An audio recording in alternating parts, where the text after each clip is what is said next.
It was early Monday morning at Centura Financial, a building known for its sleek glass facades and an atmosphere as cold as the polished marble floors inside. In the midst of the daily rush, Alicia Johnson, a young black intern in her mid-20s, entered the lobby with quiet determination. With her curly shoulder-length hair perfectly framing her face, she wore a crisp white blouse paired with dark navy slacks. Her soft natural makeup highlighted the intelligent and determined expression that had seen her through many long, unnoticed days. Alicia had long been accustomed to being overlooked. Despite her hard work and brilliant ideas, her presence was barely acknowledged. For weeks, she had silently endured the dismissive glances and the hushed snickers of coworkers whose laughter came at the expense of her efforts. Today, however, the air felt different. A subtle tension whispered that something in the routine was about to shift. At 8:45, she settled at a modest desk in a quiet corner of the expansive open office. The glow of monitors and the murmur of conversations filled the space, yet she remained alone with her thoughts and her notebook. Her fingers traced the worn edges of its cover as she prepared for the day's work. Every movement was executed with precision, a silent testament to her unyielding dedication, even if no one else noticed it. By 9 o'clock, the weekly strategy meeting was underway in the glass-walled conference room. Alicia wasn't officially invited, yet somehow she found herself directed to a seat at the far end of the long table. The room was filled predominantly with well-dressed white employees, their chatter echoing with casual arrogance. Chairs were arranged in neat rows, and the air buzzed with trivial banter and the rustle of papers. Nathan, a white manager known for his cutting remarks and dismissive demeanor, commandeered the meeting with a bravado that belied his insecurity. "Let's begin," Nathan said, his voice booming over the low hum of conversation as if he needed to assert his dominance with every word. His eyes flickered dismissively toward Alicia, whose small presence at the end of the table seemed almost invisible. Throughout the meeting, Nathan's jibes and casual snickers directed at her in subtle, painful ways punctuated the presentation. A misplaced laugh here, a mocking comment there, every instance served only to remind her that, in this world, she was considered less. The weight of humiliation pressed down on Alicia with every passing second. Her eyes remained fixed on her notebook, though within her, a storm was brewing, a mixture of hurt, anger, and something more profound, a spark of defiance. Between the disjointed remarks and the stifled giggles of her peers, a presence remained in the background. Charles Benton, the company's CEO, usually reserved and rarely seen at departmental meetings, was quietly making his rounds. Unbeknownst to most, he had been following the performance and behavior of each team member with a watchful eye, and today, he noticed something peculiar about the silent intern whose work had gone unnoticed. At the end of the meeting, when Nathan dismissed everyone with a careless wave and a throwaway comment about just getting on with it, the room slowly emptied. The cacophony of laughter and chatter subsided into a muted murmur. Alicia gathered her belongings in silence, feeling the sting of isolation sharply. Her heart pounded. Whether from embarrassment or a growing resolve, she couldn't tell. In that moment, every slight, every ignored word began to crystallize into a quiet determination. Later that afternoon, as the office returned to its routine and the echoes of the meeting faded, an anonymous email began circulating in the internal chat. A colleague had recorded a snippet of Nathan's callous remarks and shared it with HR. The clip, though brief, carried the weight of injustice, and soon whispers of the incident spread quietly among those who had witnessed it.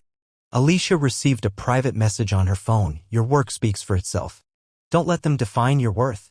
It was just a few words, but to her, they resonated like a promise.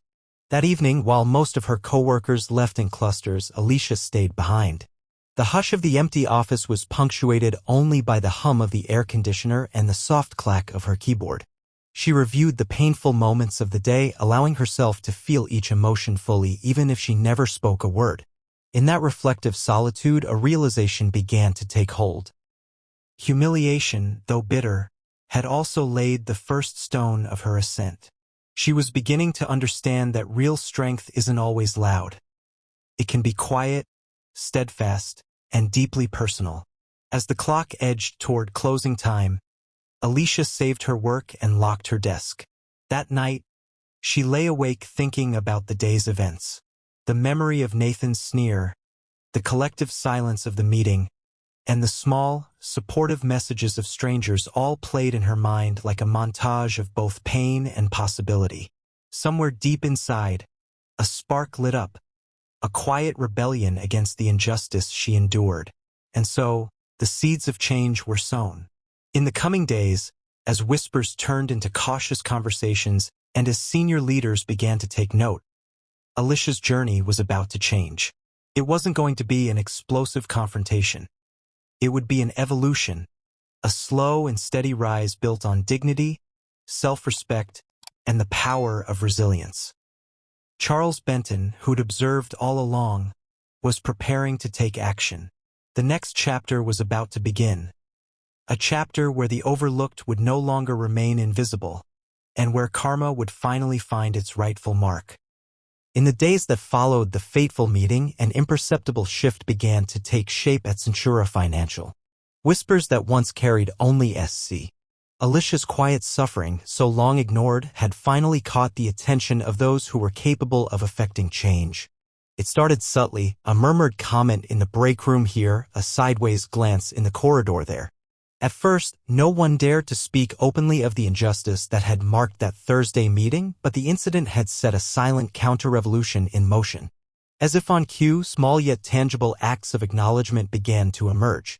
A junior associate would pause to offer a nod of solidarity as Alicia passed by. A senior analyst, emboldened by a surge of empathy, discreetly complimented her work when he noticed an error that she had caught before anyone else.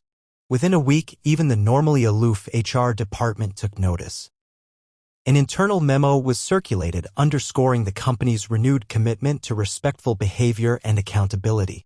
Though the document was couched in corporate jargon, behind the formal language lay an unspoken promise that every employee, regardless of rank, deserved to be seen and treated with basic decency. By midweek, Charles Benton, the enigmatic CEO, was no longer content to observe from afar.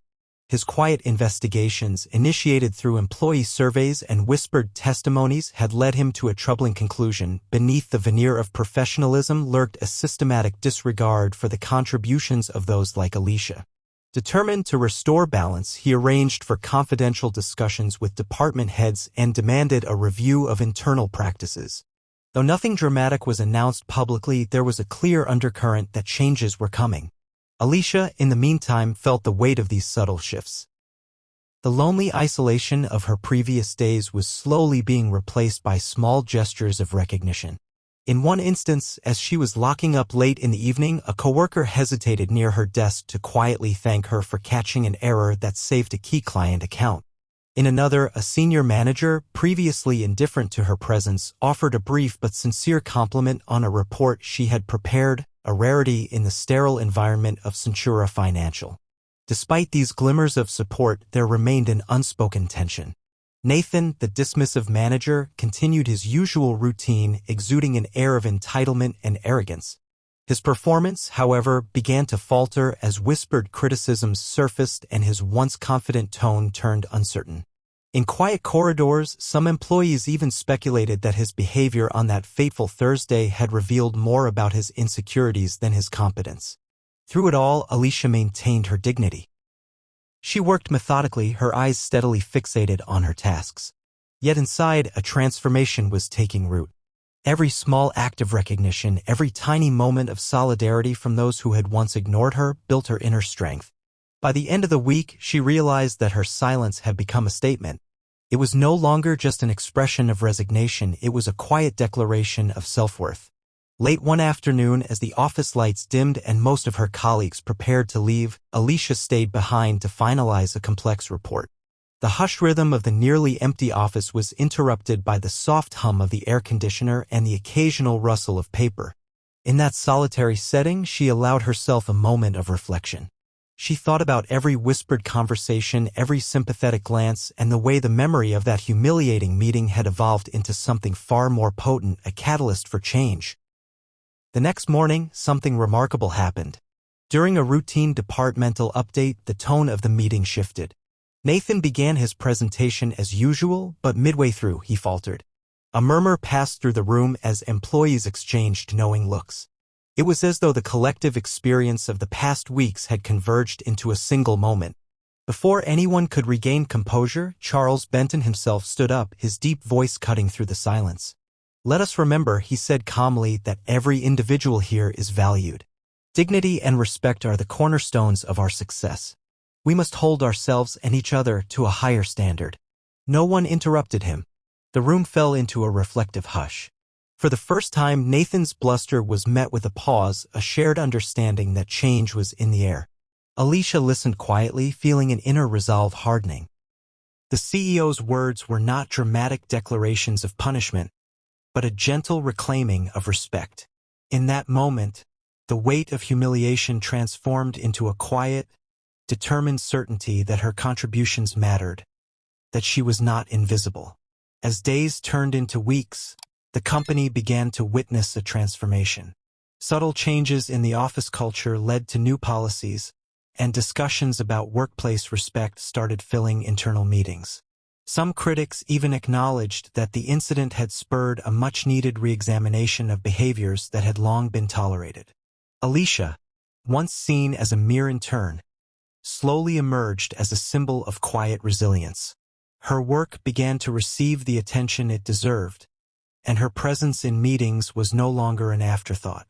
Though she never raised her voice, her steady, unwavering dedication had ignited a shift within the hearts and minds of many. By the time the next monthly review came around, whispers turned into clear statements. Colleagues publicly commended her insight. The HR department initiated new training sessions on diversity and inclusion. Even Nathan, whose authority had crumbled, was reassigned to a less visible role. And Charles, the observant CEO, continued to guide the transformation with gentle firmness. Every action, every silent smile exchanged in the hallways spoke of a new culture, one where karma had finally begun to balance the scales. The once cold corridors of Centura Financial now held a quieter, warmer energy, a subtle recognition that true leadership is measured not by volume or bluster, but by integrity and compassion. And so, as the weeks passed, Alicia's story became a beacon. Not through loud confrontation, but through the steady, resilient reclamation of her self-worth. Her journey, marked by silent endurance and quiet triumph, spread through the company like a hopeful secret, slowly transforming attitudes one day at a time. As the weeks passed, a quiet revolution began to blossom within the sterile corridors of Centura Financial. What once had been a day marked by humiliation and dismissive glances slowly evolved into a subtle awakening that rippled through every corner of the office. Alicia, whose name had been a whispered afterthought, started to emerge as a silent force that could not be ignored. In the early days after that painful meeting, Alicia continued to perform her tasks with unwavering dedication. She meticulously checked every report, formatted every spreadsheet perfectly, and delivered her projects on time. Yet, beneath the calm surface of her work lay a simmering resolve, a determination to never again allow herself to be treated as invisible. At first, her colleagues did not notice any difference. The routines remained monotonous, the same sterile chatter echoing in the halls. But gradually, small gestures began to accumulate. A nod of acknowledgement here, a brief supportive smile there. Each one a tiny spark hinting that the office's long-held indifference was starting to crack. It wasn't long before whispers in the hallways turned into quiet conversations. A junior analyst, emboldened by the memory of Alicia's silent composure, sought her advice on a critical client proposal. Another day, a colleague, inspired by her resolute gaze in the meeting room, admitted that her perspective had made him pause and re-examine his own approach. These seemingly insignificant acts of solidarity grew stronger. Soon, even those who had once been the architects of indifference began to question the status quo. Amid this slow but steady cultural shift, Charles Benton, the CEO, had been watching with a discerning eye. For him, the office was no longer merely a realm of numbers and quarterly reports. It was a stage where respect, empathy, and justice could be won or lost with a single gesture. His initial quiet observation had transformed into a calculated decision. He started to make discreet rounds, asking for honest feedback and ensuring that every voice, no matter how quiet, was finally being heard. Alicia's own transformation was more subtle than explosive. There was no grand speech or fiery public confrontation. Instead, her strength emanated from her consistent, silent dignity. One afternoon, during a routine project review, a small team member hesitantly mentioned how much they admired her perseverance and attention to detail. That remark, though barely above a whisper, resonated across the room. Soon after, the atmosphere began to change. The tone of discussions grew a little softer, and even the once arrogant manager, Nathan, seemed to falter. His jokes and dismissive comments, which once filled the room, now hung awkwardly as colleagues exchanged guarded glances. Within a month, internal communications began to reflect a new understanding. An informal memo circulated stating that every employee deserved acknowledgement, and that the recent incident had sparked a necessary dialogue about workplace respect. Though the language was measured and corporate, behind the words lay a promise of change. A promise that slowly began to take root in everyday actions. Alicia, for her part, walked through these changes with quiet resolve. Each morning, she entered the office with her usual calm. Yet there was now a spark in her eyes that had not been there before. She began speaking up during team meetings, her comments steady and imbued with a newfound authority that surprised even her. When her work was finally recognized, not with fanfare but with genuine nods of approval, she allowed herself a small, almost imperceptible smile. It was a smile that spoke of resilience, of battles fought in silence, and of the strength in standing tall without raising your voice. The shift reached its turning point one crisp morning during a departmental update. Nathan launched into his routine presentation, but his familiar bravado was noticeably weakened. In the midst of his jumbled metrics and recycled phrases, there came a hush as all eyes turned toward Charles Benton, who had unexpectedly taken center stage.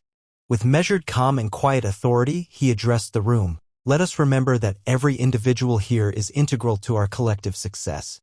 Today, we honor not only results but the human spirit that drives us forward. Let respect, empathy, and dignity be our guide. There was a long moment of silence, a pause where the weight of his words sank deep into the hearts of everyone present. In that moment, something shifted irrevocably. The oppressive atmosphere that once suppressed voices began to soften as though a long-held burden was finally being lifted. Alicia listened intently, her face reflecting a mix of relief and cautious hope. The CEO's words were not a dramatic rebuke or a forceful decree. They were a quiet affirmation that the culture needed to change, and that change was already underway. In the ensuing weeks, policies subtly shifted. Informal feedback sessions became regular occurrences. Junior staff, emboldened by Alicia's example, began to offer constructive insights during meetings. Even Nathan, once the embodiment of dismissive authority, started to appear less certain, his tones less biting. No one was perfect, but the shared understanding was enough to begin a slow reconciliation. The office, once a cold labyrinth of isolation, now pulsed with a gentle warmth, a promise of a better, fairer future. For Alicia, the journey was profoundly personal. She continued to work diligently, her quiet resolve a testament to her inner strength. Each challenge became a stepping stone, each whispered word of support a reinforcement that she was not alone. Her experience, once defined by painful isolation, was gradually being rewritten into a narrative of quiet victory. A story that would, in time, inspire others to stand tall in the face of injustice. And as the seasons changed outside the glass walls of Centura Financial, so too did the internal landscape of the company. The once ignored intern began to receive genuine recognition. Her ideas were no longer brushed aside. They were discussed, refined, and celebrated. A culture long steeped in indifference was being transformed, one small act of courage at a time. The legacy of that fateful day, when she was treated like nothing, evolved into something much greater. Alicia's quiet determination, her unwavering commitment to excellence, became a spark for change. Her journey was no longer just about surviving a hostile environment. It was about reclaiming her worth and, in doing so, redefining what it meant to be a leader. By the time the next quarterly review arrived, whispers had turned into clear voices. Colleagues, managers, and even detractors acknowledged the shift. New training programs on diversity and inclusion were instituted. Policies emphasizing respect and accountability were introduced. The change wasn't dramatic in any single moment. It was gradual, persistent, and deeply human. In the end, Alicia's legacy became clear. A quiet, powerful lesson in dignity, resilience, and the genuine strength found only in compassion. At Centura Financial and far beyond, her courageous journey remained a lasting testament to the remarkable power of empathy, integrity, and quiet leadership. If you enjoyed this story, make sure to like the video, subscribe to the channel, and share it with others. Your support is important. It helps us grow and bring you more powerful stories every week. Thanks for watching and have a great day.